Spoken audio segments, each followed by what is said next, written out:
Hello, my good friends. This is your friend Johnny, and I am back with Johnny's Straight Talk. And I'm excited to be before you today because we're going to get down and dirty today. We're going to talk about something called black leadership, or is it? Black leadership, or is it? Why is it? I'm going to pose a lot of questions for you. And I hope that you'll come into the comment box and talk back to me. But why is it that we, Black Americans, African Americans, are the only race in America that has to have someone identified by mainstream media as the leader or spokesperson for us? Think about it. Think who is it for the Jewish people, the Hispanic people, the Caucasians, the Indians? Who's that one or two, people that's identified to be the spokesperson or leader for them? I think you have a hard time trying to figure that out, but you won't for us. Because currently we have Attorney Ben Crump, Reverend Al Sharpton, Minister Louis Farrakhan, Cornel West, used to be Tavis Smiley, and Dr. Umar Johnson. That's who the microphone some kind of way will find them when something goes wrong. And it's the spokesperson for all of Black Americans. Now, let me say this. I got much respect for all of them. I'm not here to talk about any one of them, say anything negative about them. As a matter of fact, I have much respect for Minister Louis Farrakhan. Love to hear him. I spend hours listening to him on YouTube. I have purchased a few books of his. I have much respect for Dr. Umar Johnson. Purchased a book of his that I've been sharing with people where he talks about, our children and ADHD. I think that should be a bestseller, and if it's not, and every one of us should have that book. But where has it gotten us? What has their being able to have the microphone in their face and identified by America as the black leader or spokesperson, what has that done for us? Matter of fact, let me take it a little further. What legislation that has been written and passed due to their involvement? It's going to be very difficult for you to find something. Because I'm going to share with you the last legislation, true legislation that was passed on behalf of Black Americans. It's the Civil Rights Act of 1964. That was championed by Reverend Martin Luther King Jr. 1964. Now, sure, I'm pretty sure some of you out there that knows a little bit about the law will say, well, that's not true. We got some amendments. Sure, we got some amendments to the Civil Rights Act. Yeah, we have the Emmett Till unsolved civil rights, Okay. I'm talking about what besides the Civil Rights Act has been championed or passed due to their involvement. I would say probably nothing. Think about that. As much hell as we catch as Black Americans in this country for hate crimes, police brutality, housing discrimination, economic discrimination, job inequality, inadequate education, banking discrimination, promotion discrimination, misreputation on the news, judge rulings discrimination or inequality, medical discrimination, and the list goes on. We have all these problems, yet the needle hasn't moved forward at all. I would argue that we're going backwards. Race relationship is terrible. Police brutality, all these things I just listed are happening to it. If you go back to when Martin Luther King was alive, Jr., and Malcolm X, we had the same problems. And here we are now. Let's even take a little further. Let's go deeper into the weeds. We have over 380,000, when I say we, I'm saying America, has over 380,000 churches active. That's documented. And it may be more or less, but I'm just telling you what the stats show right now. Out of those 380,000 churches that are active, 11% of them are African American churches. So that means, if you do the math, that's about 39,000 churches in America, black churches in America. Which means we have probably close to 39,000 black pastors. I know there may be some churches out there that have probably, a Caucasian pastor or whomever. It's not the point. The point is that we have over 30-something thousand pastors.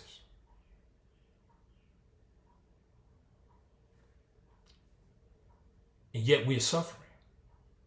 We're suffering as a people, as a race.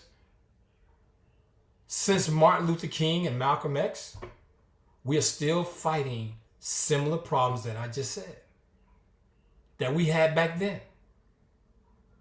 So what has our leadership accomplished besides getting us all fired up, right?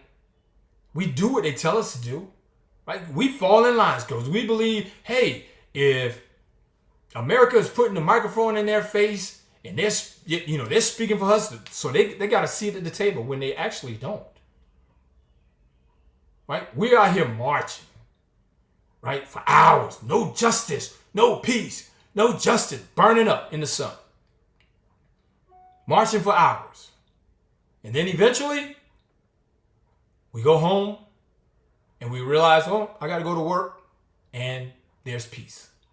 I think it makes no sense that we scream, no justice, no peace. That means that if you don't provide the justice for us, then you're going to catch hell because we're not going to provide peace for you. We're going to disrupt your peace.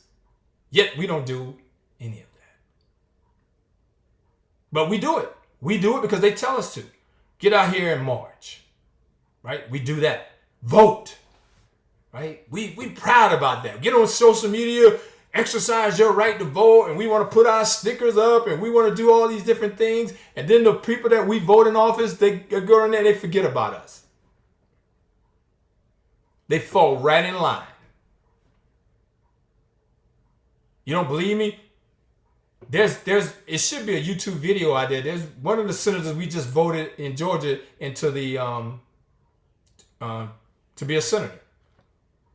And the question was asked at a town hall meeting, what was his thought on reparation for African Americans? I challenge you to go out there and view that and try to figure out what exactly did he say. Because he didn't answer the question. But we vote. We vote in the local. We put our people into, they become commissioners and all this kind of stuff. And they become mayors.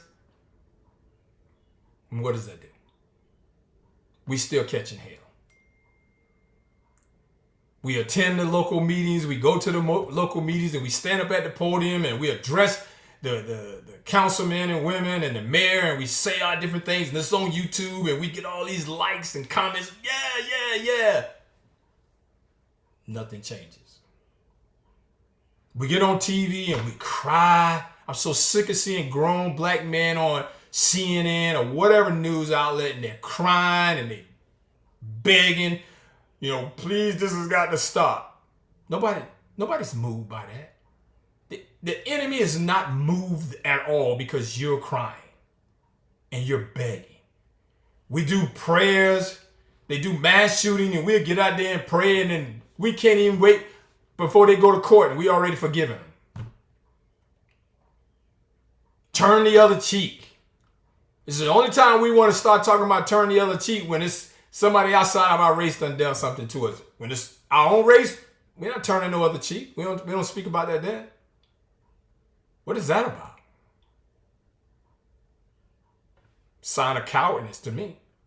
But that's just me. But I'm just only telling you what we're doing. We're sitting amongst them and we beg and we smile. We damn near do a dance for them. And what has that gotten us? What has it gotten us? Absolutely much of nothing. Right? We're going backwards. Now, people want to blame, Trump came in and people lost their mind. No, it wasn't Trump. Right? When President Obama got elected, the Tea Party formed. That's Ted Cruz and all, they came in. This started then.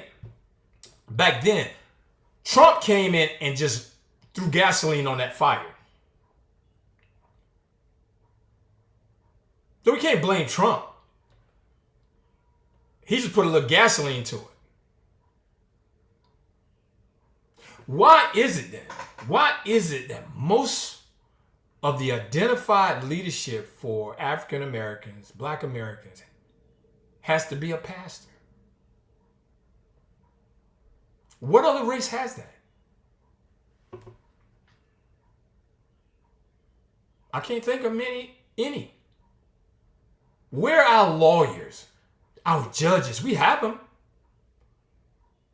Our educators, our professors of universities, our university presidents, politicians, local leaders. Where are they? As a matter of fact, let's take a step further. Where the hell is the Black Caucus? And what do they do? I looked it up to find out what their mission was. The mission is the Congressional Black Caucus was established in 1971 to put forth policy and legislation that ensured equal rights, opportunity, and access to Black Americans and other marginalized communities. It is a nonpartisan body made up of African American members of Congress. I challenge any one of you to look up what they have accomplished since the forming of it in 1971. It seems like the only time we see them is in Black History Month when they get on the steps of Congress and they take their Photoshop.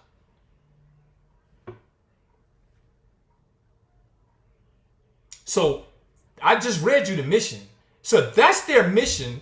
And I'm telling you, and you should know this yourself, that we're still suffering from hate crimes, police brutality, housing discrimination, misrepresentation on the news, judge ruling, justice discrimination, inequality, medical discrimination, job equality, all of it. The list goes on. They're supposed to be doing that within their mission. But they take their Photoshop, they do their photo op, they may make a couple of statements, and then they go and they fall in line to the status quo. We do all of this, let's vote them in, we vote, let's get them in, they're going to change things. I'm going to Washington, D.C., and I'm going to change things. I'm going to be a champion for you. And they fall right in line. They up under the table, and I'm going to stop it. I don't know what they're doing. I know what they're not doing. How about that? America has brainwashed us to believe that if it is not a pastor of their choice that they allow to use their microphone, then we shouldn't listen. And we don't. We absolutely don't listen. There are many people that out here that's got some good word for us. But because they don't stand behind a podium and wear a shiny suit or wear a robe or wear, a dress or whatsoever, we don't listen. We're brainwashed. There's a comparison to that, my good friends. And you can go back to slavery. There was one person identified, according to history, by the slave master. He would allow one person to identify, some man to read the Bible, learn the Bible, and teach the Bible to the masses, where they couldn't read for themselves. They weren't allowed to learn how to read, nor were they allowed to read the Bible. But he had to teach it. One person was identified.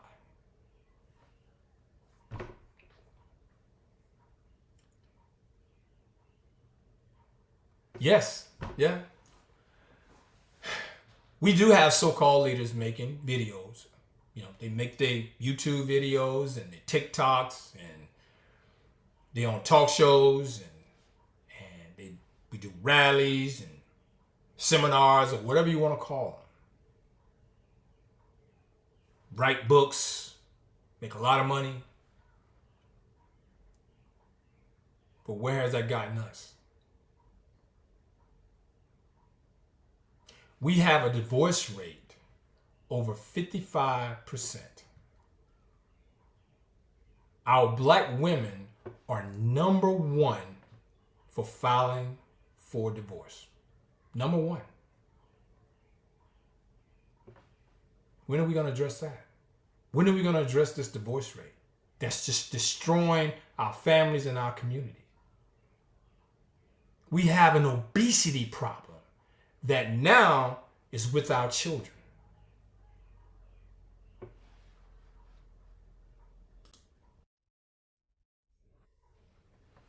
When I was a kid, if you were overweight as a child, you got picked on because it wasn't the norm. Now it's the opposite.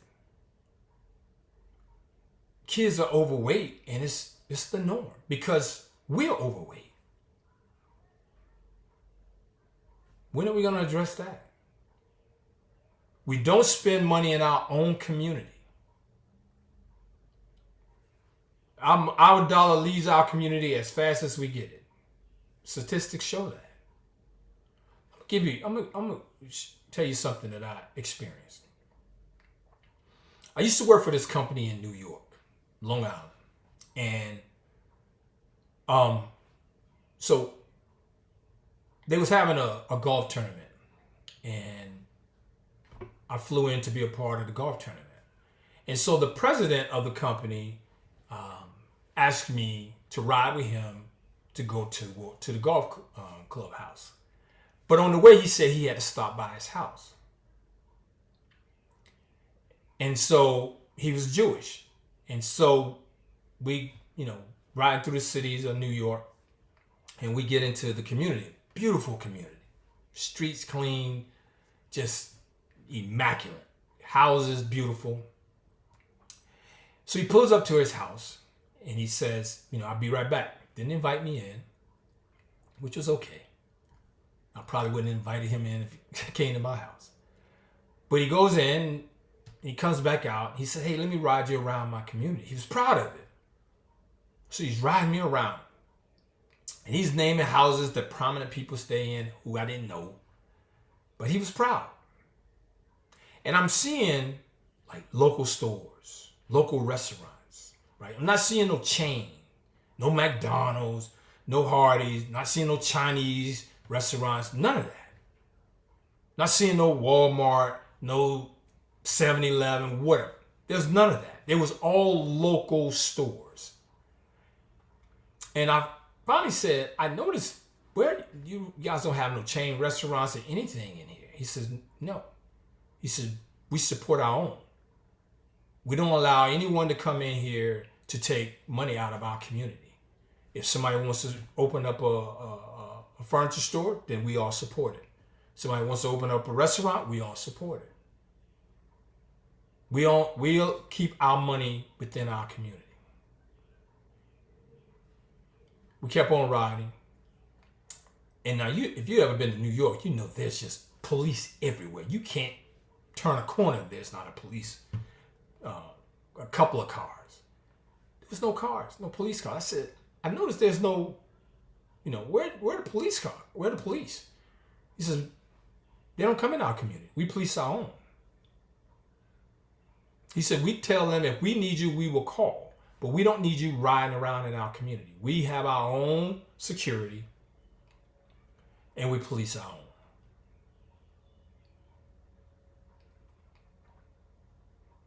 That's how they live in their community.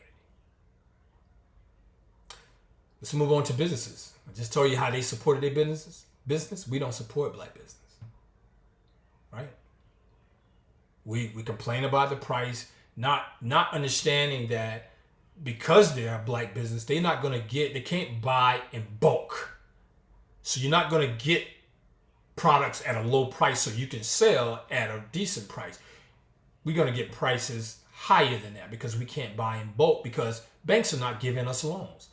They're not giving us the grants and loans like the foreigners come in. You never hear politicians talk about how foreigners, they want us to believe that these foreigners come in, they pull themselves up on their bootstraps and they just open up business and they prosper. It doesn't work that way. I'm telling you that. They come in here and they get free grants and they get low interest loans if they even get a loan. And they get tax-free businesses for about 7 to 10 years. And then what do? Once they get to that point, that 7 to 10 years, then they sell it to a family member. And the cycle starts all over again.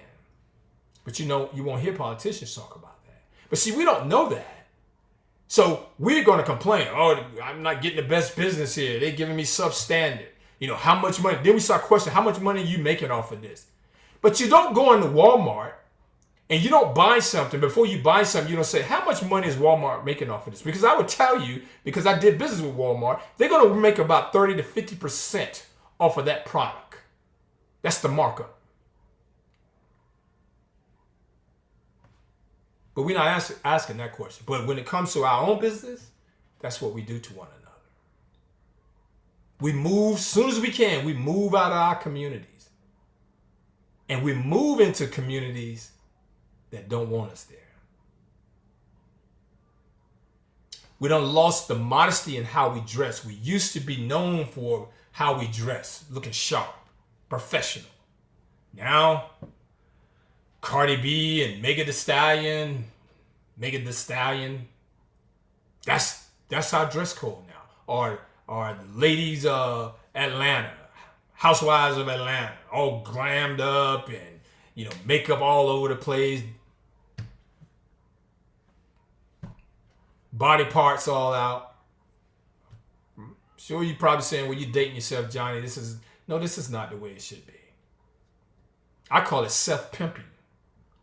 Self-pimping.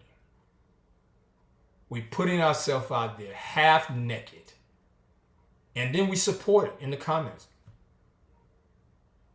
Girl, I love your what you're doing. You look good. You free. Just the way you want to dress. You won't do that on your job. If you're so free with, it's nothing wrong with how you dress, then why don't you go on your job like that? Why don't you dress like that on your job? See how that works out for you. Go to court. Go to church. Hell, it might be, these days, it might be accepted in church. But go on your job. You don't do it then. Self-pimping. Every other day we taking pictures of ourselves. No respect for our elders anymore. What happened? What happened to the respect? There was a time in elders used to see on the porch. We go and sit down and talk to them. We see them out and we have much respect and we listen to them. In the church, you have the mother of the church. We don't push them to the side, just like some other race has done, that did. And we're following in suit. So all that wisdom, guidance, knowledge, gone. We don't want to hear it. When I moved to Virginia, I fell in love with this church. I joined this church, and there was a mother of the church, and it got to a point where she wasn't able to come to church all the time. And I made it my business to go around her house and cut her grass, and I would sit and talk with her. and just listen to her. I gained so much knowledge. All that wisdom she was just pouring. All I had to do is say, hey, mother, how you doing? And boom, she was gone. She was letting it go. I even brought my children up. My children were young. And you would think my children, I don't want to do this, Dad. I don't want to sit here and talk to no old person. They enjoyed it. We've lost that. We pushed them out the door. Church has become entertainment. The focus should be on God. You of Christian faith, Jesus. But the focus is on, look at me. Look how I sing. Look how many runs I can do. Look at how I dress. Look at my hat. Look at my suit. I'm important because I'm a deacon. I'm the first lady. It's all about me. Instead of coming together and worshiping on one accord and giving all praises to God.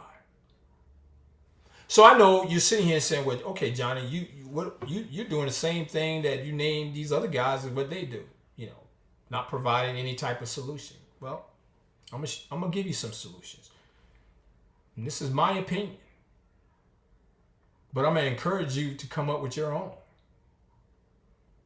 So what can we start doing? How about start having community meetings? Addressing our problems, and coming up with our own solutions, and stop waiting for somebody outside of our race to fix our problems. Let's do that. Let's start meeting with like-minded people for the betterment of our community. There's going to be people that don't want to hear it, or they don't think there's no problem at all. Everything is just good. We're good. They're not like-minded people. Let them go. Identify local leaders other than pastors. Let pastors be pastors. I got no problem with pastors. I have nothing but respect for pastors. If you say God called you to preach, hey, yes, sir, no, sir. Yes, pastor, no, pastor. Right? But it doesn't mean just because he now or she becomes a pastor, they become all-knowing. And that's what we do as black people. They now become CEO of everything. They CEO of they in control of finances. They're in control of community events. They control everything. Has to go through the pastor, as if we don't have other leaders. How about we include other men and other women and get young people involved also? Young people want to be a part of it, but we just push them away. Because we think we know it all, and we're screwing this up. Incorporate a plan for kids that graduate from college to come back to the community and use their knowledge and expertise in the community. Develop a plan. Identify kids that you know they're doing well in high school. You think they'll do well in school. Come together. I wrote an article on that. Come together as families, support them, help pay for their college, pay for their books. Send them goodie bags every month, a quarter. But tell them we're going to do all of this, but when you come back, instead of moving out of the community and taking your service and your expertise and giving it to somebody else's community, you're going to start in our community. Which means we have to start building and creating businesses and jobs for them.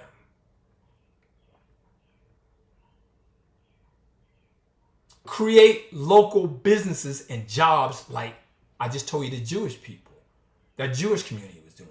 It's not difficult. Sure, we're going to be challenged because the banks are not. But how about this? How about we establish our own black banks?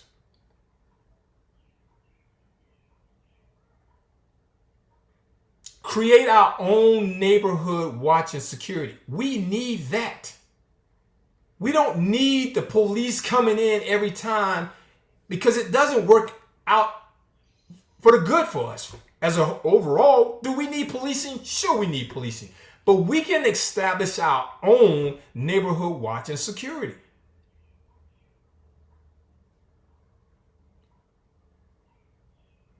Pursue jobs within the local government, the courthouses, the schoolhouses. We got to stop just doing the let's go after the normal stuff that we go after. Believe it or not, they are creating computers and robots to do those jobs. We eventually are not going to have jobs. The jobs we once was doing, the plumbing and the yard work and all that, construction, the different things, mechanics. The Hispanics are doing that now. We, I guess, got too good for that. And those jobs are still out there. But we gave them up. Get into the schoolhouses. Get involved with black radio stations and pass on positive information. Right? Pass on positive information, informative information. Utilize our local radios for that. Stop using social media as a weapon against our own kind. I just did a segment on social media that we try to destroy one another. We degrade one another. We put up stuff that does nothing good for us. Stop using social media as a weapon against our own kind, and stop using social media for self-pimping. I already spoke to that, so I'm gonna leave that one alone. Stop begging and crying for the enemy to change, please. It's not gonna work. No one cares that a black man is crying and begging for something to stop. And actually, no one cares outside of the black man that a black woman is crying and begging. If you don't know that now, you need to understand that. There's one gender that if that person cries, things get to moving. And I'm not going to address that right now. But it's not you. If you look like me. And I don't care what gender you are. Gender. Stop making excuses of why we can't do something and start saying we can do it. We can. Is it going to be difficult? Sure, it's going to be difficult. But unified and coming together unified, we can accomplish a lot of things.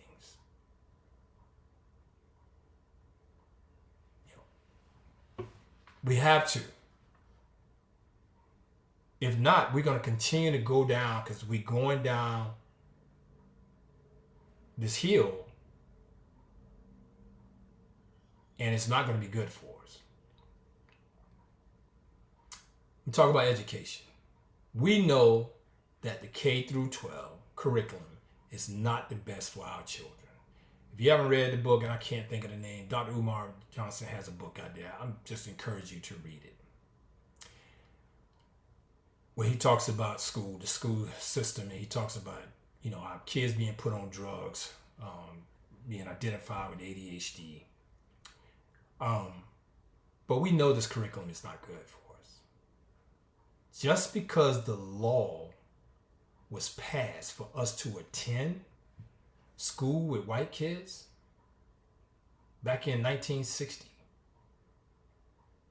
right? Because they showed us every now and then, especially during Black History Month, they'll show Ruby Bridges, God bless her, heart, and what she went through, because I can only imagine, right? They show the marshals escorting her inside the classroom, right? So it's, hey, the chains are off the doors, we can go into the classroom. But what they didn't talk about, what they never spoke about, was making sure that on the inside, that those teachers and those administrators were not racist. Only imagine what our children were going through. Because every black kid didn't have a marshal escorting them in there. And I would tell you, I did some substitute teaching for a little bit of time, and it's still there. It's still there. So we can change things. We have educators. We have a lot of educators. We got to stop with excuses of, well, I know the curriculum is wrong, but it is what it is. No, it's not. You have the knowledge. You have the expertise. Get together with like-minded other educators. Write a curriculum that's beneficial to all. Teach our true history to us. And do better for our children. And stop just going with the status quo and saying, okay, well, I'm just going to get mine. When you know this is not working. For the betterment of our people, especially our younger children. We talk about the prison to pipeline, the school to pipeline, prison, pipeline to prison. No other race talks like that. This not identified for no other race but us. Are we just saying our children, our race of people, we're just that messed up? Really? I don't think so. But we are dependent on you. You have the knowledge. You have the education. Are we going to be able to get this big, beautiful building and start a school? Probably not. But we have to start small. We got to crawl before we walk. We can do our own charter schools. We can do our own private schools.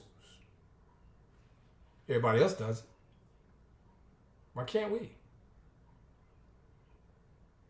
So are we going to change America? Racist ways and people? No, absolutely not. This has been going on since my lifetime and before my lifetime. And most of you that's probably seeing this video. But what we can do, and that for some reason we're fighting against it, we can unify and empower ourselves and become a stronger race, because right now, all we can hang our hat on is saying our ancestors built this country and we black and we proud. That old song by James Brown, the late James Brown. But by saying those things, what has that gotten us today? Nothing. It's the same as marching around in the hot sun screaming, no peace, no justice, no justice, no peace, no justice, no peace. For hours. And like I said, we go back home and the next day we go to work. And for the enemy, there's peace. So I know some would say, okay, well, Johnny, you're preaching being separate. Am I?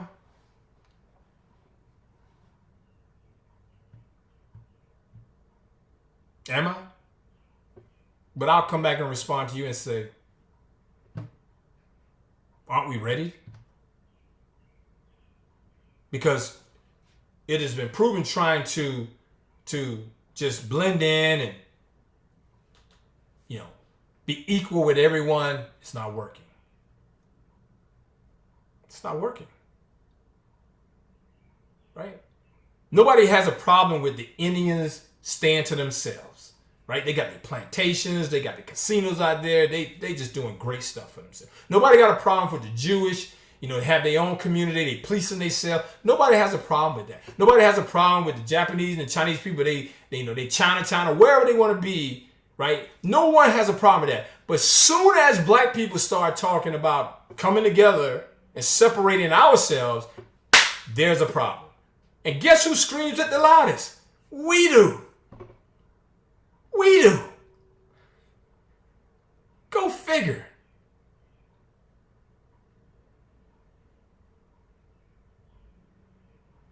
So we don't have to continue to looking for who America decides to be our leader. There's nothing wrong with identifying and say, yeah, there's some of our leaders. But let's get back into our local communities. Let's start rebuilding our communities. Let's start rebuilding our homes. Let's work on the relationships between our black men and our black women. That's right now, we're so divided. We're destroying one another on social media. It's not going to benefit no one. If you want to, if you're the black man and you want to, speak negatively about your black females, what is that going to do for you? What is that going to do for us as black men? Who's going to say, hey, good job, black man, come on here, we're going to move you up? Absolutely no one. The same thing is for our black females. You can get on social media and you can just say all kind of negative things about your black brothers. What is that going to do for you? Who is going to come and just elevate you up? Absolutely no one. So we need to stop it. All right? We can do better. I'm offering those solutions, but I'm challenging you to get together with like-minded people. Get within your community. Get into your households. Get into the local gyms and rec centers. Hopefully the churches. Hopefully. Maybe. And start addressing these problems that we have and come up with solutions to fix it. Because once we unify, we can be a stronger people. And a stronger people means stronger individuals. Ask yourself, if you have children, are you leaving this place better for them as it was when you came in? So, until the next time, this is Johnny with Straight Talk. God bless you. I'll talk to you soon.